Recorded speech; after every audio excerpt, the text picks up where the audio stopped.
Hi guys, and welcome back to another true crime and makeup time video. If you're new here, my name is Zara and I post a new true crime video every single week.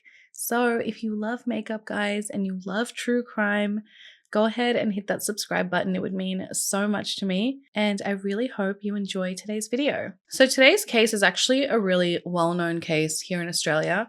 And it was very high profile at the time that it took place. And if you guys are familiar with the Scott Peterson case, it's basically like our Australian version of that. So today we're going to be talking about what happened to Allison Baden when she went missing from her Queensland home in the year 2012. So let's get into the case. So Allison June Dickey was born on July 1st, 1968 in Queensland, Australia. She was the second of three children born to Priscilla and Jeff Dickey.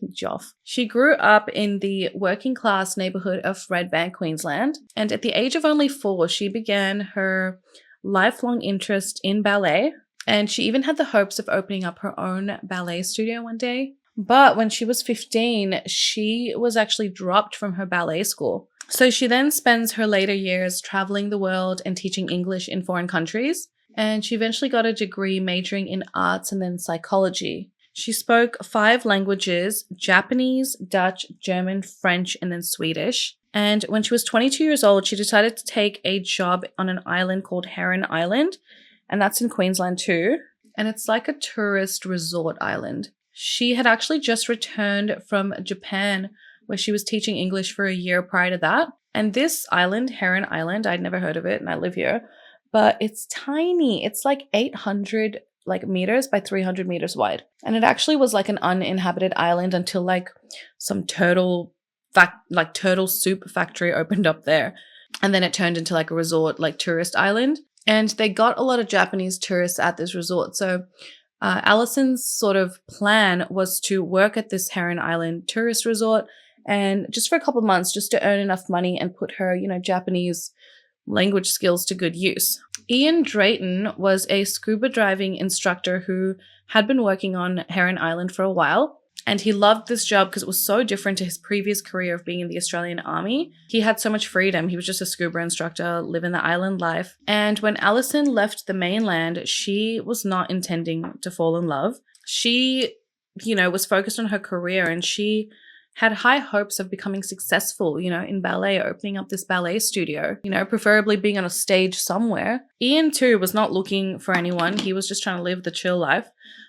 But Allison caught his attention. She was beautiful, and weirdly enough, Ian, the thing he noticed about Allison, he said, was that she had the most beautiful calves. And obviously she was a dancer, right? So I'm sure she had amazing legs. So once Allison got onto this island, Ian and her quickly fell in love and they began their romance. And obviously as their relationship blossomed, she was like, well, I gotta stay on this island with my man. So she changed her plans of staying there for a couple of months and she decided to just extend it. And yeah, like no real sort of plan. She just stayed there to stay there. She took up scuba diving. He began learning Japanese from her. Like it was a cute little romance. Then she felt like she couldn't put her life, on hold any longer for this like whirlwind romance. So she decided to go back to the mainland. And Ian, he was like, I don't want to lose this relationship. So he also left his, lifestyle and moved to Brisbane with Allison. Their first home was just like a cheap 2-bedroom rental unit. Allison got a job as a sales agent at Flight Centre, which is like our really popular travel agency in Australia.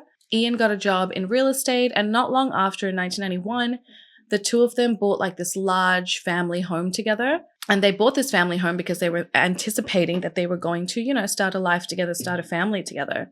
They then later on bought like a second home just as an investment property, and they were doing really well with their finances. I mean, to be able to do that so quickly, they had their shit together. So in 1994, Allison won the Miss Brisbane beauty pageant. And she entered the pageant like just as a way to technically to raise money for this charity, but then also, to get back on stage and see how it felt. And at this point, Allison began feeling like her relationship with Ian, it just really wasn't working anymore. And not that anything happened, it's more so they just drifted apart. Allison then went on to date a dentist And this dentist, he, again, whirlwind, I can't say that word, whirlwind romance. He took her on like this trip to Europe. It was all fancy and beautiful. And I'm sure it was very exciting to be taken on a trip to Europe. But on this trip, this guy, he just breaks up with her, this dentist. And he like breaks up with her in London and kind of like abandoned her there. So she was like, alrighty then. So she contacts a friend. Somehow she had a friend who decided to finish the European tour with her. So they continue the vacation. They end up going to Prague. And when they're in Prague, as they're like walking down the street, Allison and her friend see this dentist guy, but now he's walking hand in hand with a new woman. And Allison, instead of being upset, she was kind of like, what the hell? And then just like laughed it off. So she comes back home to Brisbane and does what most women do. She rekindles her romance with Ian. I'm guessing she was like, what is going on with my life? And, you know, maybe Ian's the one. So she like rekindles this relationship with Ian. And they have this, because I think at the time Ian moved back to Heron Island because he's like, I'm not with you. So he went back to a scuba lifestyle. So they continued their relationship long distance for a while. But again, it just like fizzles out again. I guess if you don't love someone, you don't love someone, you know? And Ian was more in love with Allison than she was with him. And he could probably sense that too. So he was like, this ain't working, you know? And who knows if Allison just forced herself or, I don't know, somehow made the relationship work, or, you know, Ian seemed like a good guy. Maybe she would still be here today. So in 1995, Allison is still working at Flight Centre, but this time she is head of human resources. And while she was working there, she meets a man named Gerard Baden-clay, or Gerard, I think is how he pronounced it, Gerard Baden-clay. And Gerard was born on September 9th, 1970 in England, but he grew up in Zimbabwe and moved to Australia when he was just like really young. He was the great grandson, and apparently this is like a big deal, but I don't really know it, of the Boy Scouts of America founder. His grandfather's name was Robert Baden-Powell. And Gerard is like 6 feet tall, brown hair, average build. So what we came to find out is that Allison was actually dating Ian and Gerard simultaneously, because she kind of like never let go of the Ian relationship straight away. She was like on and off with him for a while. And she couldn't make up her mind between the two, because Ian, he was so safe and loving, and he was like in love with Allison. Like he really loved her. But Gerard, he was super charming apparently, and she just like found him irresistible. So the decision was like so split for her that she told her friends that she was going to run a test between the two. So she spent like a night with each of them in a separate hotel, like on separate nights. And in the hotel with Ian, she, you know, after they did the deed, she left her clothes on the bed and she went and took a long shower. When she came out, the clothes were still on the bed, like messy and left there. And on the night with Gerard, she did the same thing. She, you know, left her clothes on the bed, went for a really long shower. When she came out though, her clothes were neatly ironed and like hung back in the closet. And now to me, I'm like, what the hell, don't touch my clothes. But for her, she was like, well, that seals the deal. Like, Gerard's the one. And that can almost seem kind of like controlling behavior, but to Allison, she didn't see it that way. Now, Ian had already proposed to Allison one time.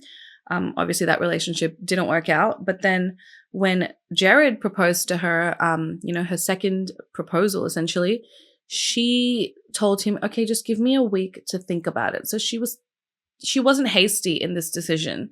But on August 23rd, 1997, Allison and Gerard got married.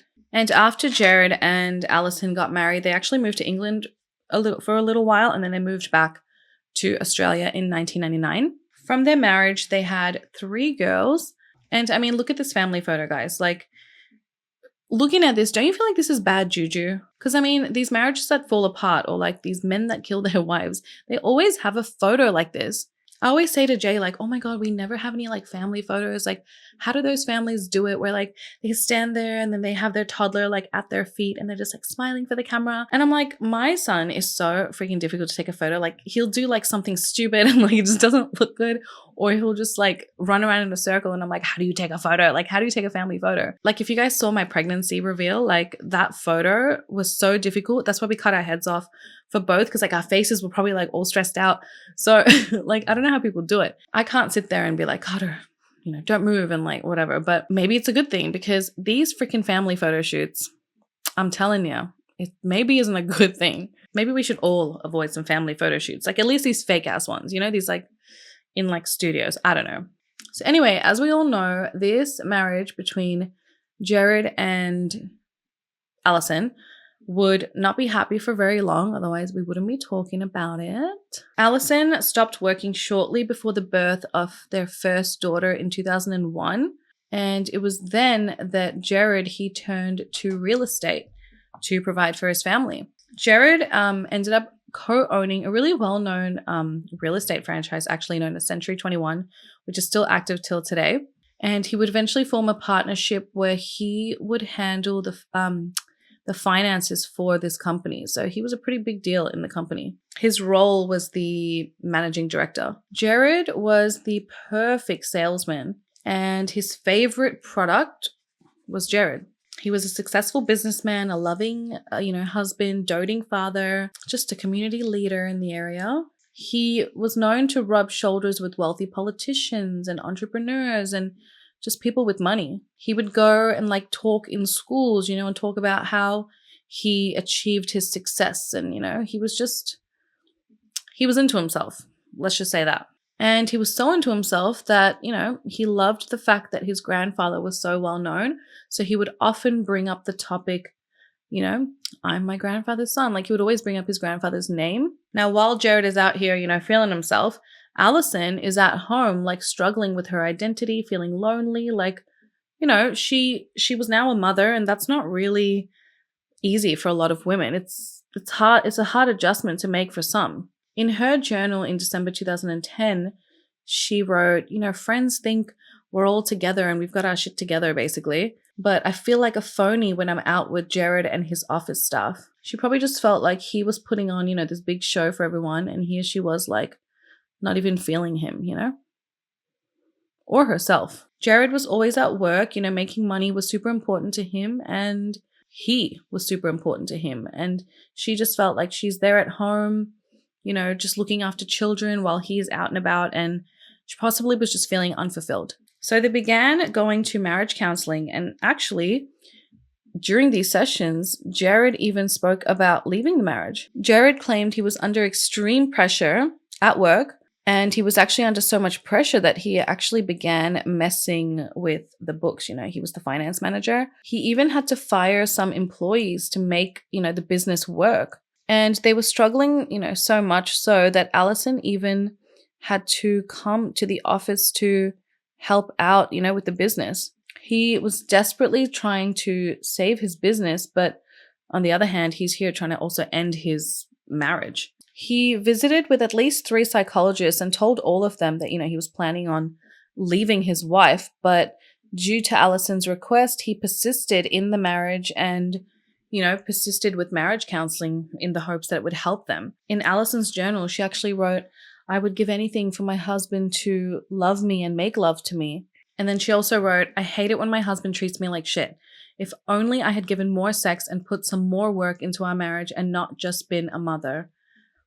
So I feel really bad because, it's a hard situation to be in, because if you don't feel seen, right, by your partner, you're not going to want to make love to him. You know what I mean? You're not going to want to be intimate with him because you feel like he doesn't even see you.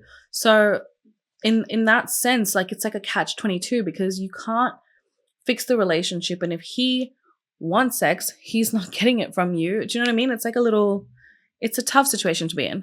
Allison claims in her journal that one time she actually tried to reignite the passion, by probably wearing something sexy for him. But her husband, Gerard, Gerard, he actually laughed at her and made fun of her. Like, what an ass wipe. She actually wrote in her journal that he laughed at her undies and he told her, "You smell." Like, what is he, 10 years old? Like, who says that to their wife, you know? Like, that to me was so strange. Allison at the time was battling with depression, and she felt like her depression was the reason for their marriage not working. Allison had first experienced signs of depression and anxiety when they went on a trip to Africa, and then the symptoms worsened during her second pregnancy and she just couldn't like get out of it. And then when she was on her third pregnancy, the symptoms returned again. So she was put on medication, and then when she was put on medication, she began having no symptoms for, a period of time. Guys, I have no idea what eye look I'm doing. Like, where are we going with this? But let's roll with it. Now, on the outside, the Baden-clays were a perfect family, picture perfect. But inside, Allison was living in like the grips of an emotionally and possibly mentally abusive relationship. And in her journal, she also claimed that it was a coercive relationship. So she was struggling and deeply unhappy. So on April 19th, 2012, Allison finishes up work at Century 21, where her husband works, and she leaves to go to an appointment. She had a hairdresser's appointment booked in that day. So she leaves the office and goes straight to the appointment, and she finishes up at the hairdresser's and then leaves that appointment at around like 7 p.m. that day. She then goes home.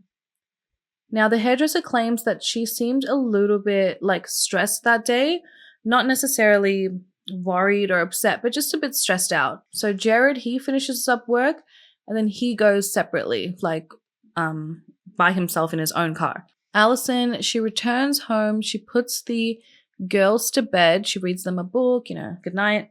And then she goes downstairs, and then her and Gerard, they stay up that night to discuss, their marriage and the issues that they were facing as per the advice of one of the psychiatrists that they were seeing. And that possibly, is not the best conversation to have, but they have this conversation, and then Gerard, he says he goes to bed, and then Allison stays up to watch some TV. So the next morning, Gerard wakes up, he doesn't see Allison, so he assumes she just went for like her normal, well, not normal, she goes for a morning walk. Sometimes she did that. So after an hour, when he was like, she should have returned by now, he tries to call her and he tries to look for her around the house. And then he realizes she actually has a conference that she needs to be attending that day. So he found it strange that she wouldn't like have come home and gotten ready by that point. So again, he calls her, he texts her, there's no response. So at that point, he's like, okay, I'm going to call 911. Oh, well, 000 in Australia. It's not 911. So he makes this call at 7:15 that morning. So he tells the police that sometimes she goes for a walk, at like 5 a.m. So perhaps she just hadn't returned home from that. And he claims that she always made it back in time for, to give her daughters breakfast. So because she always sort of made it back in time for her daughters, now he was starting to become concerned. Gerard tells police that he had not seen Allison since the night before when they, had their little discussion, and he just assumed that she spent the night on the couch, like sleeping on the couch. So when the police arrived, Gerard, he was already dressed in like his work clothes and business attire, like he was just getting ready for work. And the family house, which according to family members was normally messy, that day it was super neat. When Allison's parents arrived, he even offers them like tea, and he offers them tea in this mug that like, well, in mugs, like they're fine china, like stuff that Allison never used. His parents had only ever seen them use like, casual sort of cups and stuff in their home. Sorry, her parents. Then when police arrived, they noticed 3 angry like scratch marks like on the side of his face. And when he was questioned about this, he just tells police like, oh, I cut myself shaving 3 times. He said he was responsible for taking the children to school that day. And, he was just in a bit of a rush. He was under the pump a little bit. And yeah, he was just rushing and he did that. The officers obviously were on alert immediately because, what kind of razor do you need to create those marks? Like, were you using a steak knife? What kind of razor does that? This was not your everyday, missing persons case. Gerard was too calm. The house was too clean. And then out of nowhere, he just drops this bombshell. He's like, so you guys, you know, I'm kind of having an affair, like not a big deal. Allison already knows, but like, yeah, just thought I'd let you know that I'm having an affair. We're done with the affair, but I had the affair. And yeah, no need to panic, right? Like it's all done. So officers were like, yeah, mate, okay, all good, but your house is now a crime scene, okay? That same day, Gerard, he lawyers up and he engages this like really high profile criminal defense attorney. And he says he doesn't want to talk anymore, like he's done. It's like the first day that she went missing. He then, like, on the assumption that he's going to get arrested, he asks whether his sister can be given custody of the children. So now the search for Allison begins. And on the first few days, like the family, they're trying to make every sort of public appeal to try and get Allison found. They hold prayer vigils. They, you know, hold searches for her. Like, the family is really trying hard. The police then set up this mannequin of what Allison was wearing on the day that she disappeared. And they put it in the street on the hopes that, you know, it would refresh someone's memory of something that they saw in the day, just to sort of see if anyone had seen anything or heard anything. Neighbors were then spoken to, and they claim that the night that Allison was last seen, they did hear this short, sharp, loud scream, but they didn't think anything of it because the same time, or not the same time, but around the same time, they heard like this car screech off into the distance. So they just thought it was like some kids going for a joyride and, you know, just mucking around. And I don't know if this is like an indication of Australia's like, willingness to get involved in certain things. But do you guys remember one of my first cases I did, the Jill Ma case? Do you remember that? Like, that was like a similar incident where people were like, oh, we heard something, but we didn't want to get in. We thought it was, you know, something, I don't know. I'm just being over skeptical. But again, people heard something and then they just thought it was something else, you know, and it's like similar to that case. So then later on, they take pictures of the scratch marks on Gerard's face, and then they tell him to take off his shirt, and then they discovered that he also had like these like burst blood vessels on his chest. So they ask him like, what happened? Like, you know, these burst blood vessels, you must have been, you know, lifting something heavy. And Gerard was like, oh, no. I got bit by a caterpillar, guys.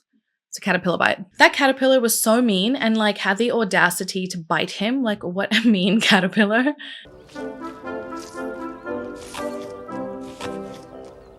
But how did the caterpillar get onto his chest? Like, what were you doing? How does that happen? So 2 days later, they search her vehicle, and then they find Allison's blood and her hair in her own car. Her phone was also missing. So that same day, they call Gerard back and be like, can we look at these caterpillar bites real quick? Like, let's have a look at it. And he was like, yes, I'm going to come in right away. And he was supposed to go to the police station to show everything, get more pictures done. And this was done because one of the officers at the scene was like, there ain't no way those scratch marks are from a shaving accident. Like, this guy needs to come in. But Gerard never made it to the police station because, unfortunately, and so unlucky for him, he got into this like car accident. And like his wife goes missing, then he gets into a car accident. Like, poor guy. Now this car accident, he crashed without braking, into this concrete like pillar when he was traveling at around 50 kilometers per hour. And then as he escapes from this like horrific car crash, he like crawls on his hands and his like chest. He's like crawling this way, trying to make it to safety so nothing happens to him. You know, he's so unlucky. He was dragging himself on the ground because he believed his legs were paralyzed. So as he was dragging himself on the road, you know, the road is made out of concrete, guys, and it scratched his chest. The area where the caterpillars bit him. Damn, didn't the police want to investigate the scratches on his chest and his face? Too bad, huh? They can't check now. Now, guess what else they found out? Remember that affair? Yeah, you remember? The affair that he said he ended? Well, guess what? He didn't end the affair. And guess who he was with?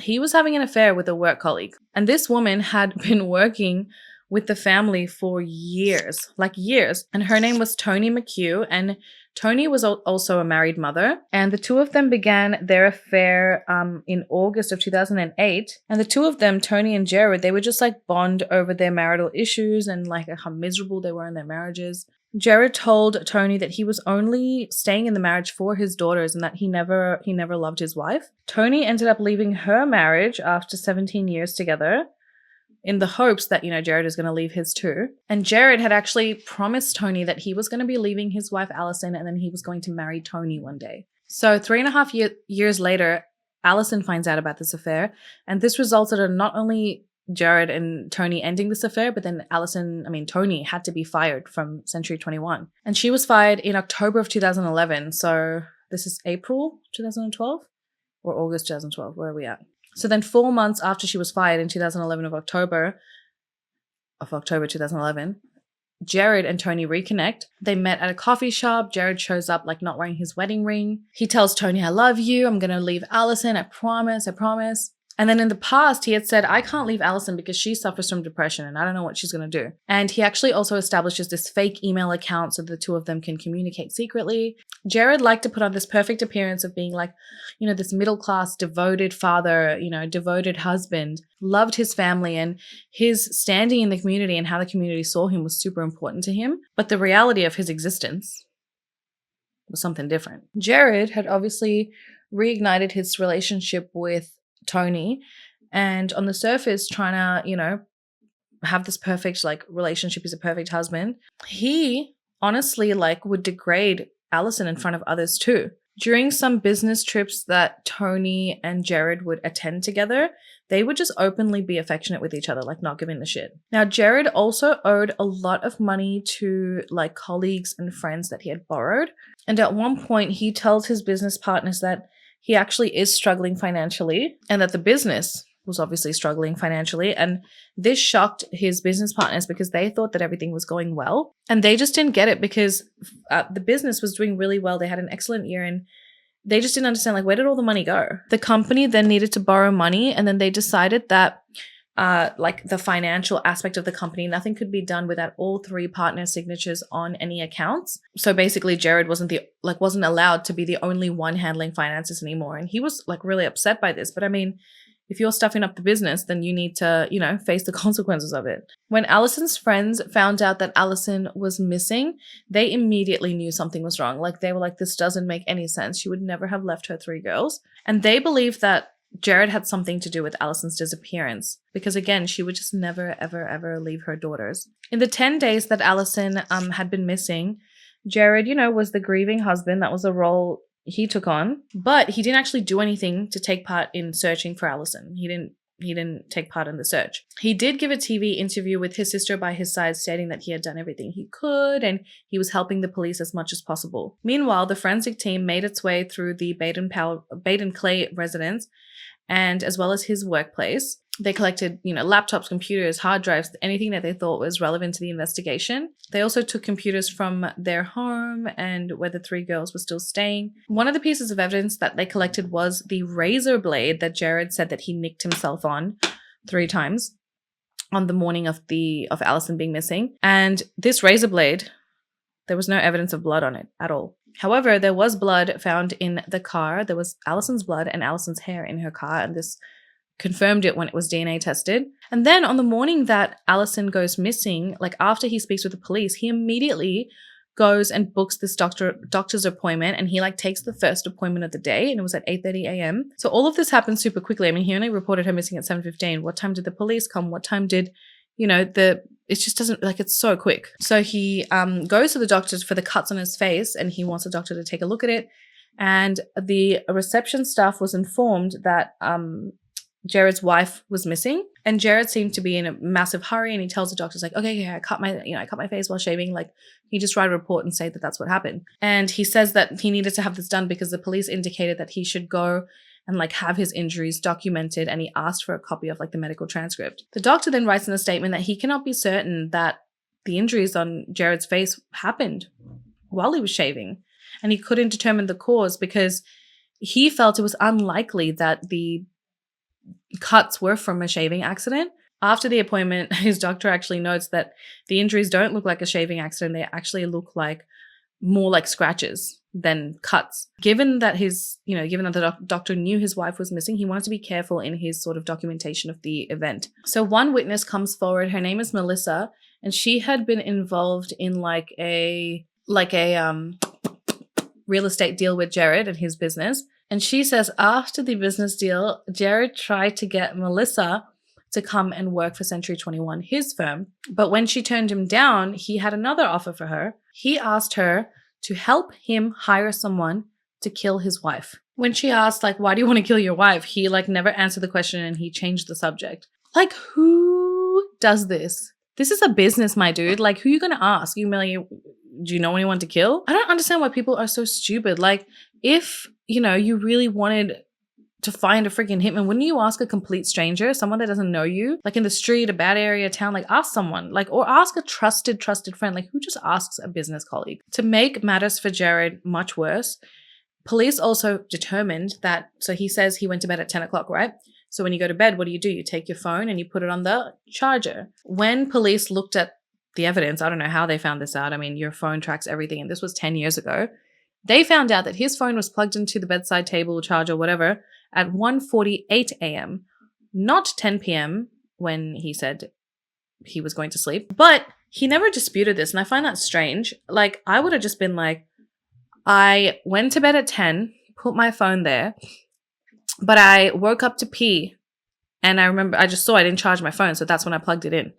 Like, that's easily like a lie, right? But no, he didn't think of that. So 10 days after Allison was reported missing, a body was found under the bridge of Colo Creek, which is around 14 kilometers from her home. And the person who found her was actually out canoeing that day, and he recognized the body from the mannequin that was displayed on the news. And he saw that this body was wearing the same exact clothes as that mannequin. The dental records were examined, and it was determined to be Allison, and she was 43 years old at the time. Despite the, fact that her body was submerged for so long, critical evidence still remained. She was wearing her workout clothes and she was lying on her side. Her arms were splayed out and she was in an advanced state of decomposition. Her blue top had been pulled over her head, which had suggested that she had been dragged. Leaves were found in her hair, but it wasn't leaves found from the creek. It was actually leaves found from her garden. Yeah. These leaves were from trees of 6 species that grew at the baden-clay residence. 4 of these species didn't even grow at the site where the body was found. Now, at this point, the police was like more and more convinced that, like, okay, Allison, she's been murdered. She's been murdered. And they also obviously had a feeling that she had been murdered by Gerard, the man who was her loving husband, who was supposed to love and protect her. On June 13th, 2012, Gerard was arrested and he was charged with Allison's murder and for tampering with the corpse. He claimed his innocence, saying he would never have murdered his wife, mainly due to the fact that he wouldn't have left his 3 girls alone at home that night. Investigators were like, you most likely did this and left your girls alone when you went to do this. Like, there's no chance you took them with you. Gerard was denied bail, and on June 22nd, he remained in jail until his trial. Gerard then would file an application for bail, another one, in December of 2012. This came after the toxicology reports on Allison showed that she had an antidepressant in her system at the time, and that, this opened the door to the defense that Allison had taken her own life. However, the police weren't convinced. They were like, Gerard has the financial motive to take Allison's life, and he was also having an affair, promising to leave his wife and marry Tony. And in Allison's diary, it was clear that she knew of this affair. Gerard was in debt for over $1 million. He couldn't afford a divorce. But what did Allison have? Oh yeah, a life insurance policy, like they all do. How much was it? Well, it was $800,000, nearly the entire sum of his debt owing. Also, the day Allison's body was found in the creek, Gerard, he calls up the insurance policy and he's like, yeah, so can I cash in or what? Like, she was found dead. Obviously, they denied that. Then more evidence showed up that the morning that Allison was missing, Gerard was Googling his right to remain silent. And when he was questioned on this, he was like, oh, I was just watching, legal shows the night before and they were talking about it. So I was just curious. It's a question. It's a question. Do you guys watch To Catch a Predator, like with Chris Hansen? Do you remember there was this one guy who was like asking this teenage girl like all these sexual questions, and when Chris Hansen asks him like, well, why were you asking these types of things to this young girl? And he was like, it's a question. Do you guys remember? Okay, this reminds me of that. But anyway, I'll leave a link below for you guys to watch if you find it funny. It's a question. So the trial began in March 2013. And Gerard maintained his innocence the entire time. He pled not guilty. So the court heard the prosecution's theory that Gerard, he just wanted to cash in on his wife's insurance policy to clear his debts and, begin his new life. Ultimately, he wanted to be with this mistress and start a new life with her. They stated he killed her, he dragged her out through the home, through the garden, and that's how she got those leaves from their house stuck in her hair. He then put her in the car, that loud scream that the neighbors heard was probably her being killed. He screeches off in her car. That's probably what the neighbors heard. He drives down to Colo Creek. He leaves her body there and hoping it would just disappear into the water magically. Gerard, though, he maintains his innocence and claims that he had nothing to do with his wife's death. He was never involved. On July 15, 2014, the jury was like, nah, not buying what you're selling. And they convicted and sentenced Gerard to life imprisonment with the possibility of parole after 15 years. On August 2015, Gerard's attorney files an appeal based on a new theory now. Now they were saying that Gerard unintentionally killed Allison during this argument that took place, that he then panicked and then tried to cover up the murder. Gerard won his appeal on December 8th, 2015, and had his charges dropped from murder to manslaughter. In July 2016, the prosecution was like, hell no, and then they appealed that appeal, took it to the High Court and were like, how can you change this original conviction? So the High Court then grills the defense's side saying, well, what caused this change in your story? Originally, they claimed that Gerard had nothing to do with Allison's murder. So what's up? The next thing you know, she accidentally died from this fatal blow to her head during an argument. So the High Court was like, nah. And then they reinstate Gerard's original murder conviction. But again, life in prison, yes, but then parole after 15 years, you could put like Australia's system. So in another few years, he's, probably up for parole given that he's not done anything in jail. And so it's kind of insane. Again, there's no real evidence that he killed her, it's based on circumstantial evidence again. But, he most likely did do it, And I guess the scratches on his face and stuff, I wonder if they didn't do like a DNA analysis, like if the scratch, matched up with one of her fingernails, like sizes, or like did they test her fingernails? Like, I don't know why that was never mentioned. Maybe it was. Maybe that evidence is just sealed. But yeah, so he's going to be hopefully life in prison, but eligible for parole in a few years. Tony, the mistress, she cashed in on all this. She did a bunch of interviews, played the victim.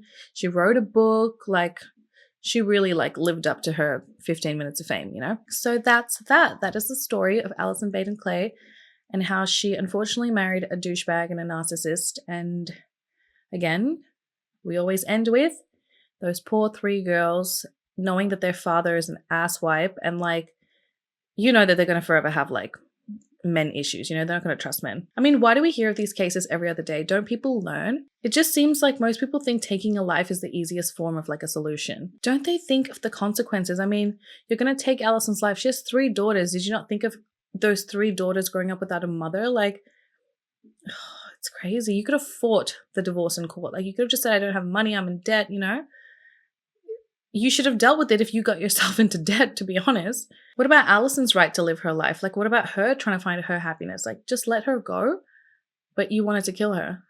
If he did it, allegedly, if he did it. Heartbreak is better than death, right? Gerard was all over the news playing victim. What a loser. He really was. And he did lose in the end.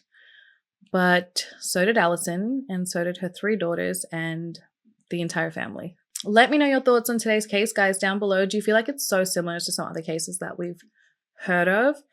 And do you guys think that Gerard's guilty? What evidence do you think solidifies the fact that, yep, he probably did it? Let me know in the comments. Thank you guys so much for watching today's video, and I hope you enjoyed it, and I will see you in the next one. Besitos. Mwah. Bye.